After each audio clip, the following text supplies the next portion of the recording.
Hi everyone, as promised before, we're going to develop a more natural measuring unit for angles.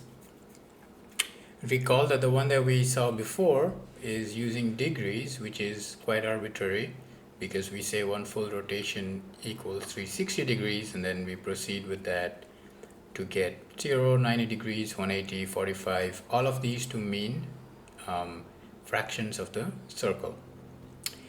So just as we did it with triangles before, we are now going to consider circle. And recall that it's natural to consider circle because in our definition or our understanding of what an angle is, we talk about rotation.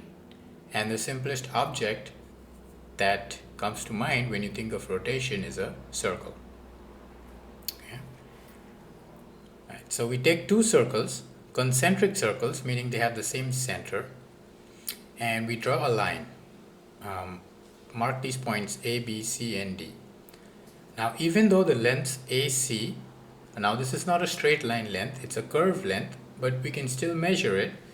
For example, let's say using a thread from point A to B and then measuring the length of the thread. And BD is different. This angle at the center, theta, is the same for two circles of differing sizes. And just as in the case of triangle, there is no direct relation between the lengths, right, as we understand them now, but the ratio AC over OC and BD over OD is going to be the same. Now in this case, AC and BD are lengths of arc, or they are distances covered on the circle, while OC and OD are what is called the radius of the circle. So in one full rotation, the angle is going to equal the arc length if I go around the circle once, divided by the radius. But when you make a full rotation, the length is nothing but the circle's circumference, which is given by 2 pi times r. So one full rotation would be 2 pi r over r, which is 2 pi. And the unit we use for this is called radian. So that's the more natural way of measuring angle. We say that going around the circle one time, the angle equals the ratio of the length covered, which is 2 pi r, divided by the radius, which gives me 2 pi radian. Now this definition, which is called radian, it's obviously tied intrinsically to the properties of a circle. So what does an angle of 1 radian mean?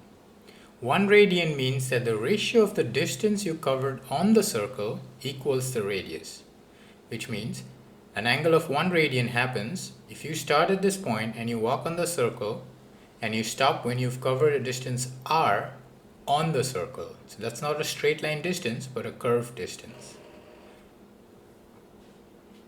So when the arc length equals the radius of the circle, the ratio becomes r over r, which is 1, and that would be 1 radian. So if you take any circle, 2 pi is all of the full circle. 2 pi is approximately 6.28, which means half is going to be pi and a quarter is going to be pi over 2, right? Pi is roughly 3.14. So if you make 1 radian, 2 radian, and 3 radian puts you almost at horizontal, but not quite. And then you have 4, 5, 6, and a little change, 6.28 radians. So there's about 6.28 radians in one full rotation. Now since we have these two systems of measuring the same thing, we need to know how to go from one to the other. Right, so one full rotation in degrees is 360 and in radian is 2 pi radians. And they need to mean the same thing, which means 2 pi radian is 360 and you divide by 2 pi to get 1 radian is 180 over pi degrees. Similarly, if you solve for the degree part, 360 degree equals 2 pi radian, then 1 degree equals pi over 180 radian. Let's look at some examples. Convert to radian, 30 degrees. So we know 1 degree is pi over 180. So 30 degrees is going to be 30 times pi over 180, which is pi over 6 radian. Similarly, 150 degrees would be 150 times pi over 180, you cancel out the 10, divide both numerator denominator by 3, and you get 5 pi over 6. And you can go ahead and try for 45 and 270 in the same manner. Similarly, converting to degrees, pi over 4 radian would mean it is 180 over pi times pi over 4. The pi cancels, 4 goes into 180 45 times to get 45 degrees. Now, because pi is just a number, so the radian can be measured in purely numbers. For example, 10 radian would just be 10 times 180 over pi, which is 1800 over pi degrees. And now if you think about it, that's going to be roughly 600 something, which makes sense because around 6 radians, right? That 6.28 radians is one circle. So 10 radians mean you've gone around the circle once and you're going around it again, which means it has to be more than 360, which makes sense because 1800 divided by 3 point something would be slightly less than 600. So it would be more than 360 degrees. Now, a consequence of this definition is that we can get a relation between the radius and the arc length. Now, let's say you're traveling on the circle and you cover a distance theta, which is measured in radians. That's important, not degrees. Then, by definition, this angle theta is your distance over radius. And then when you cross multiply, you get that the arc length is given by r times theta. Let's look at an example. Find the length of the arc of a circle with radius 10 meters that subtends a central angle of 30 degrees. Central angle just means that this angle is given to you to be 30 degrees. Now this is not in radians, so I'm going to first convert it into radians by multiplying it by pi over 180. That becomes pi over 6 radians. Then I use S equals r theta, 10 times pi over 6, that's 5 pi over 3 meters, which you can use your calculator for now you can leave this as it is, or you can just plug this into your calculator to find the actual value. An alternate question that can be asked is to find the central angle. Yeah? So in this case you're given radius and angle and you're finding S. And in the second problem, you're given that the radius is 4 meter and you're given this length is 6 meters and you're asked to find theta. So again, theta by definition is going to be the ratio of the distance over radius, which is 3 over 2, which is 1.5, but the important thing here is the radian. Yeah? The unit is radian and not degrees.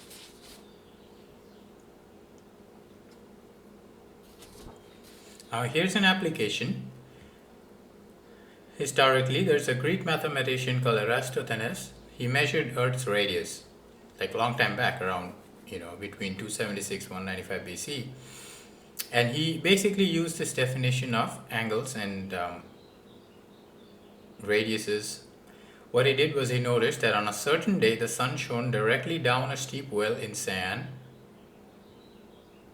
And at the same time, in another place called Alexandria, 500 miles north, the rays of the sun shone at an angle of 7.2 degrees to the zenith. The two places on the same meridian, and use this to find the Earth's radius. So what's happening here? First, the Earth, we can approximate it by a sphere as the equator. When it says it's on the same meridian, it means that you're on the same arc here. So let's say it's on this arc. So here is the first place, and here is the second place. So what's happening is that the sun ray is straight here, but the sun rays are not straight here. They're at an angle of 7.2 degrees. If this is the center, then this angle is 7.2 degrees, and you know that this distance, the actual Distance between the two places is 500 miles. Now this distance is on the surface of Earth. It's actual physical distance. So it's the curved distance. Now 7.2 degrees is 7.2 times pi over 180 radians. This is going to be your theta. And your S is 500 miles. So using S equals R theta, R is S divided by theta.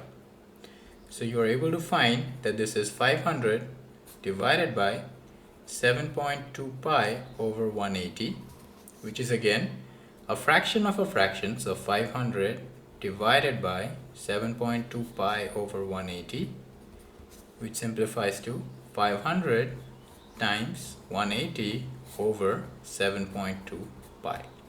Okay, and you can plug this into a calculator to find the value.